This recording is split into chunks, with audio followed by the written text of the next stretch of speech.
So we're going to be looking at how to solve quadratic equations using square roots. So the process itself is actually pretty straightforward because we're just going to continue doing our inverse operations, going backwards with PEMDAS basically.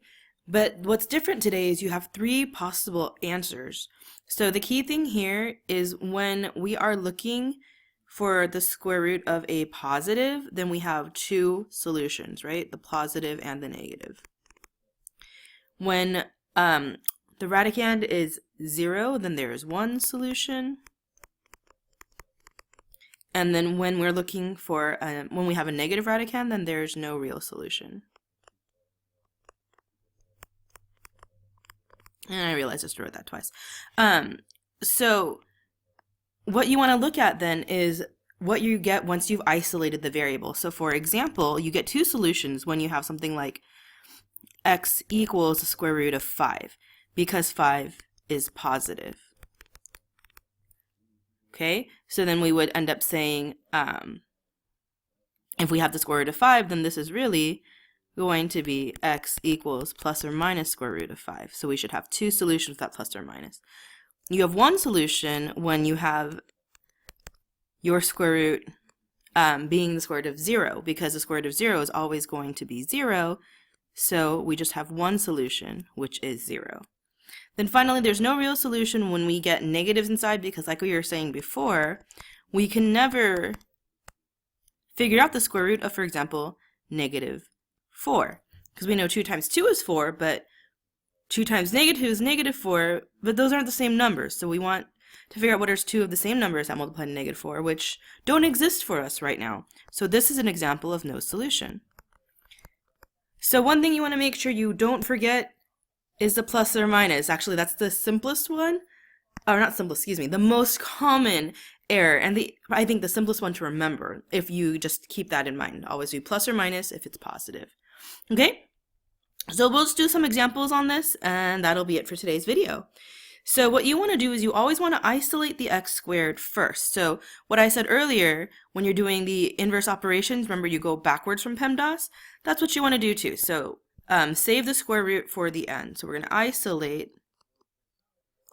the x squared, right? And then square root.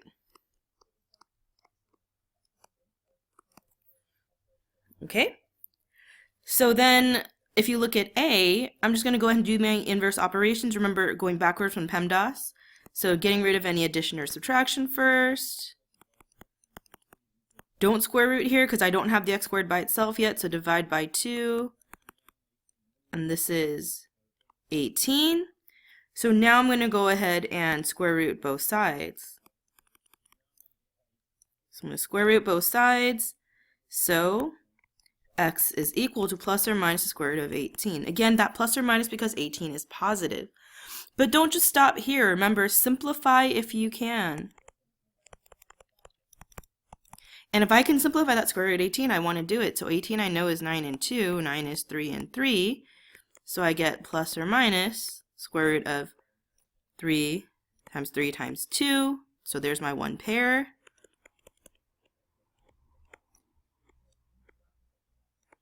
So x equals plus or minus 3 square root 2. So that's the final answer. So don't forget to simplify when you can. Okay? B, same deal. So still get your x squared by itself first. And this time you'll notice we get x squared equals 0. So how many solutions should there be? Hopefully you're saying 1. I'm going to square root both sides. And the square root of 0 is always 0. Okay? Next example. Let's isolate that x squared again.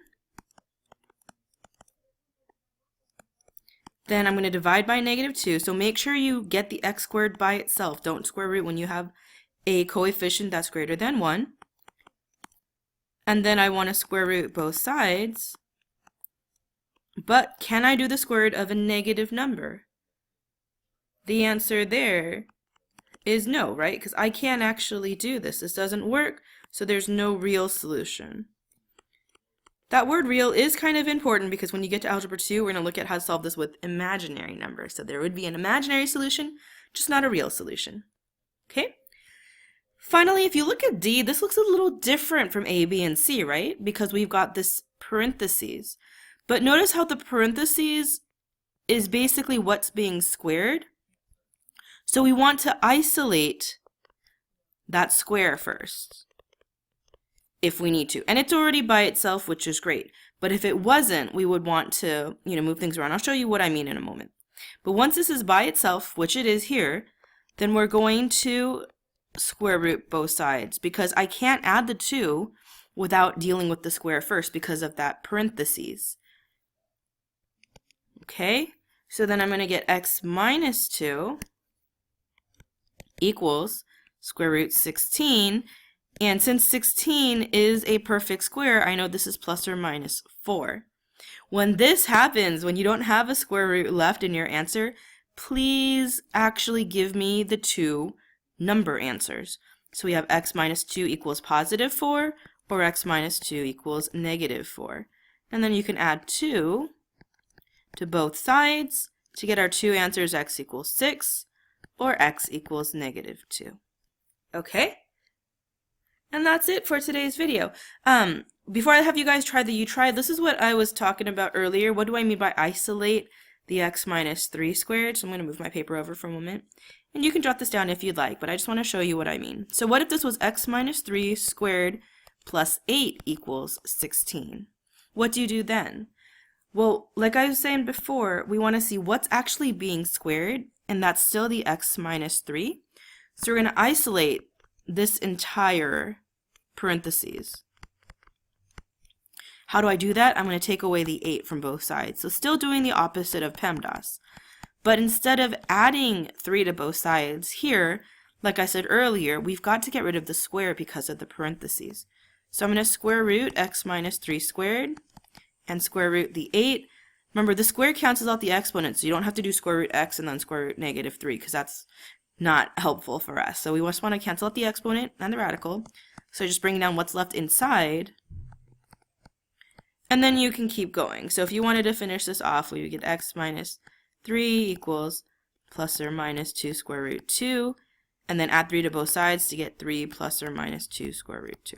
Okay? But we can look at that later. What's important is for you to understand what I meant by isolating the parentheses. Okay. Heading back, go ahead and try these U-try problems, and we'll come back and talk about the answers. Alright, go ahead and check your work. So I didn't actually do any of my work on here, so please come back and ask me questions when we go over the notes in class. We'll finish the next example together in class and save the word problems for the next lesson. Thanks for listening.